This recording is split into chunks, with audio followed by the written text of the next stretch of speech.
At 3:30, we got Austin Peay, who went 1-0. Traveling to number 4, Georgia, who also went 1-0 to start. Georgia favored by 48.5 points on ESPN+.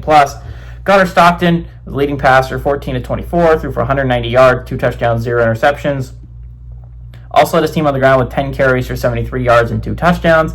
And Zachariah Branch was their leading receiver with 3 catches for 95 yards and a touchdown. I think what's really important for this Bulldogs team is the progression of this offense. They look good against Marshall. They need to look good against Austin Peay because they play a big game next week against Tennessee, and a game that could easily end up deciding a lot of things come playoff time. So this is a big game for Georgia to get ready. We'll talk about Tennessee a little bit later because they look like an extremely threatening team to Georgia next week. That offense for Tennessee looks spectacular. Now Tennessee's dealing with a lot of injuries defensively, and I think that could end up really hurting them in the corner room. Zachariah Branch is a really good receiver. I always liked him at USC. He's an electric threat, not only in the receiving game, but in the returning game. He's pretty damn important.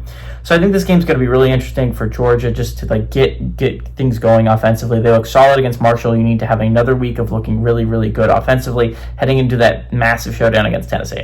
To give Austin Peay a little bit of props, I don't think they will win this game. I don't even think they're going to be able to cover this game.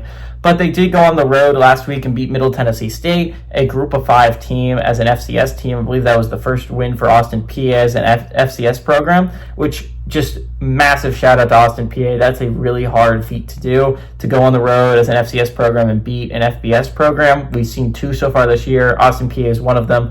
Tarleton State going the road and beating Army was the other. Austin Peay not only beat Middle Tennessee State, the Tarleton State won in double overtime. Austin Peay just dominated that game. It looked like Austin Peay was the better team throughout the entire football game, which is shocking. You don't see very often an FCS team. Normally you see an FCS team, if they're going to upset an FBS program like Middle Tennessee State, you see them hanging around and then they make a big play at the end of the game to find a way to win it. Austin Peay just dominated throughout the entire thing. They look like the better football team. Middle Tennessee State probably is going to have a bad year, but I just want to give those props to Austin Peay. They really came out. They really played extremely well for their football team. Again, Georgia's number 4 in the nation. I probably would have had them at 5.